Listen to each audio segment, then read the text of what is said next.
اسرائیل کی حکومت ہوگی، نہ حماس کی حکومت ہوگی، نہ کسی فلسطینی گروپ کی غزہ پٹی پر حکومت ہوگی، بلکہ غزہ پٹی پر متحدہ عرب امارات کی حکومت ہوگی، مصر کی حکومت ہوگی اور دوسرے عرب ممالک کے ہاتھوں میں غزہ پٹی کا اقتدار سونپا جائے گا۔ یہ تمام ممالک مل کر غزہ پٹی کے نظام کو سنبھالیں گے۔ یہ بنجامن نتن یاہو نے اور ڈونلڈ ٹرمپ نے مل کر منصوبہ بنایا ہے اور پچھلے 1 سال سے منصوبہ بنایا جا رہا ہے، لیکن اس پر کام نہیں ہو سکا۔ اس کے بعد اس منصوبے کا جو اگلا پارٹ ہے وہ یہ کہ تمام ہوسٹیج کو ریلیز کرا لیا جائے گا اور حماس کے جتنے رہنما ہیں ان سب کو جلا وطن کر دیا جائے گا، ان کو غزہ پٹی میں نہیں رہنے دیا جائے گا۔ غزہ پٹی چھوڑنے پر حماس کے تمام رہنما کو، گروپ لیڈرز کو مجبور کیا جائے گا۔ اس کے علاوہ اس میں یہ بات بھی شامل ہے کہ اقتدار یا حکومت جن ملکوں کو سونپا جائے گا اس میں سعودی عرب بھی شامل ہے، سیریا بھی شامل ہے اور دوسرے عرب ممالک کے بھی اقتدار کو یہاں بڑھایا جائے گا۔ اس کے بعد ایک اور اہم بات شامل ہے اور وہ یہ کہ فلسطین کا جو بچا کھچا ایریا ہے وہاں ایک آزاد فلسطینی ریاست کا قیام عمل میں لایا جائے گا، ایک آزاد فلسطینی ریاست کو تسلیم کیا جائے گا اور جو یروشلم کا ایریا ہے، جو بیت المقدس ہے، جو ہمیشہ سے تینوں مذہب کے لیے مقدس رہا ہے، ہمیشہ جو انٹرنیشنل شہر رہا ہے، اس پر اسرائیل کا ہی کنٹرول رہے گا۔ اس کے علاوہ بھی فلسطین کے جو دوسرے اہم علاقے ہیں وہاں پر بھی اسرائیل کا ہی کنٹرول رہے گا اور اس کو امریکہ تسلیم کرے گا۔ جو خبر ہے وہ یہ کہ جو یعنی ویسٹ بینک کی جو سورنٹی ہے تو مکمل طور پر آزاد نہیں رہے گی بلکہ جزوی طور پر رہے گی اور یو ایس ریکگنائز کر لے گا some Israelis control Israel backs two state, تو یعنی اسرائیل کا جو کنٹرول میں رہے گا، اسرائیل کا بیک سپورٹ رہے گا جس اسٹیٹ کو، جس علاقے کو، اس کو ہی یو ایس ایک اسٹیٹ کے طور پر تسلیم کرے گا۔ اور اب اس خبر میں جو سب سے بڑی بات ہے وہ یہ، اور ہیڈ لائن میں بھی آپ نے دیکھا کہ ابراہیم اکڑ جو ہے یا جو ابراہیمی معاہدہ ہے اس کو آگے بڑھایا جائے گا کہ ابراہیمی معاہدہ جو اسرائیل جس پر عمل کر رہا ہے، متحدہ عرب امارات نے جس پر عمل کیا ہے، بحرین نے جس پر عمل کیا ہے، سوڈان اور موروکو نے جس ابراہیمی معاہدے پر عمل کیا ہے، اس ابراہیمی معاہدے پر سعودی عرب کو بھی عمل کرنے کا پابند بنایا جائے گا، ایجپٹ کو بھی اور دوسرے دیشوں کو بھی پابند بنایا جائے گا کہ وہ بھی اس ابراہیمی معاہدے پر عمل کرے، یہ لوگ بھی اس کے ماتحت آ جائے۔ امریکی صدر ڈونلڈ ٹرمپ نے اپنے پہلے ٹرم میں ستمبر 2020 میں ابراہم اکٹ کو انٹروڈیوس کرایا تھا جس میں کہا گیا تھا کہ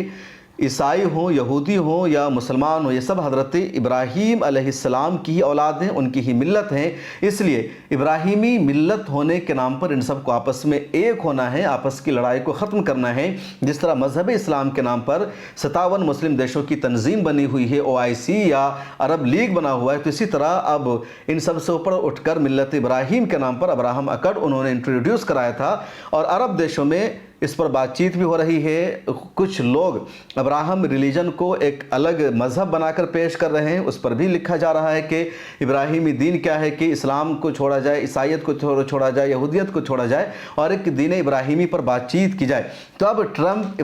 ابراہم اکٹ کو آگے بڑھانے کی کوشش کر رہے ہیں اور وہ یہ چاہتے ہیں کہ جب فلسطین کو ایک آزاد ریاست کے طور پر تسلیم کر لیا جائے گا، بھلے ہی اہم علاقہ اسرائیل کے کنٹرول میں ہوگا، تو سعودی عرب اور دوسرے ممالک کا بھی اسرائیل کے ساتھ سفارتی رشتہ بحال ہو جائے گا اور اگر ایسا ہوگا تو مڈل ایسٹ کے زیادہ تر ممالک پھر اسرائیل کے ساتھ ہو جائیں گے، ایران تنہا ہو جائے گا۔ اور جو فلسطین کو آزاد کرانے کی جد و جہد ہے، قبل اول کی آزادی کی جو لڑائی ہے، یہ لڑائی ایک طرح سے بہت پیچھے چلی جائے گی اور یہی وجہ ہے کہ جب 7 اکتوبر 2023 کا حملہ حماس نے اسرائیل پر کیا تھا، طوفان الاقصی آپریشن شروع کیا تھا حماس نے، تو اس کے پیچھے ایک بڑی وجہ یہ تھی کہ لگاتار خبریں سامنے آ رہی تھی کہ سعودی عرب کا اسرائیل کے ساتھ سفارتی رشتہ بحال ہونے والا ہے۔ سابق امریکی صدر جو بائیڈن اور ان کی پوری انتظامیہ پر امریکہ کی یہودی لابی کا یہی دباؤ تھا، ان کو یہی ذمہ داری سونپی گئی تھی کہ سعودی عرب کا اسرائیل کے ساتھ سفارتی رشتہ بحال ہو جائے اور جو بائیڈن صاحب نے لگاتار کوشش کی، لیکن ہمیشہ سعودی عرب کی انتظامیہ نے اور محمد بن سلمان نے یہی کہا کہ جب تک اسرائیل 1967 کی سرحد کے مطابق اندر نہیں جائے گا اور فلسطین کو ایک آزاد ریاست کے طور پر تسلیم نہیں کیا جائے گا، اسرائیل سعودی عرب کو تسلیم نہیں کرے گا۔ اور ان دنوں لگاتار یہ خبریں چل رہی تھی اور سعودی عرب اور اسرائیل کے درمیان ڈپلومیٹک ریلیشن شپ قائم ہو جانے کا مطلب یہ ہے کہ پھر فلسطین کی آزادی کی جو لڑائی ہے بہت پیچھے چلی جاتی، اسرائیل علاقے میں بہت مضبوط ہو جاتا، پھر دوسرے ممالک بھی اسرائیل کے خلاف جو ریزسٹنس گروپ ہے اس کو سپورٹ نہیں کر پاتے، اس لیے حماس نے حملہ کیا، اور یہ جو ریلیشن شپ قائم ہونے کا معاملہ تھا، جو ڈپلومیٹک ریلیشن بن رہا تھا، وہ پیچھے ہٹ گیا۔ اس کے بعد بھی جو بائیڈن نے لگاتار کوشش کی، لیکن سعودی عرب تیار نہیں ہوا، بلکہ ایک مرتبہ محمد بن سلمان نے تو امریکہ کے فورن سیکرٹری کو 5 گھنٹے انتظار کروا دیا، ریسیپشن پر بیٹھایا، اور پھر کل ہو کر کے ملاقات کی اور کہا گفتگو کی شروعات یہیں سے ہوگی کہ فلسطین کو کب ایک آزاد ریاست کا درجہ مل رہا ہے، فلسطین پر جو اسرائیل کا ایلیگل قبضہ ہے وہ قبضہ کب ختم ہوگا۔ تو کوششیں اور جد و جہد پہلے سے جاری تھی، اب اس طرح کی باتیں سامنے آئی ہے۔ اس کے علاوہ ایڈ کی تقسیم کے نام پر، امدادی سامان کی تقسیم کے نام پر لگاتار فلسطینیوں کا غزہ پٹی میں قتل ہو رہا ہے، اور جو فلسطینی ہیں وہ بے یار و مددگار ہو چکے ہیں، ان کے پاس امدادی کاؤنٹر پر جا کر امدادی سامان لینے کے علاوہ کوئی آپشن بھی نہیں بچا ہے۔ آپ فلسطینیوں کے لیے، غزہ پٹی کے لیے دعا کیجئے۔ پوری دنیا کوشش کر رہی ہے کہ جنگ بندی ہو جائے اور غزہ پٹی پر بھی اسرائیل کا حملہ بند ہو جائے اور پوری دنیا میں شانتی آئے، کیونکہ پچھلے 23 مہینہ سے غزہ پٹی پر لگاتار حملہ جاری ہے اور غزہ پٹی قبرستان میں تبدیل ہو چکا ہے۔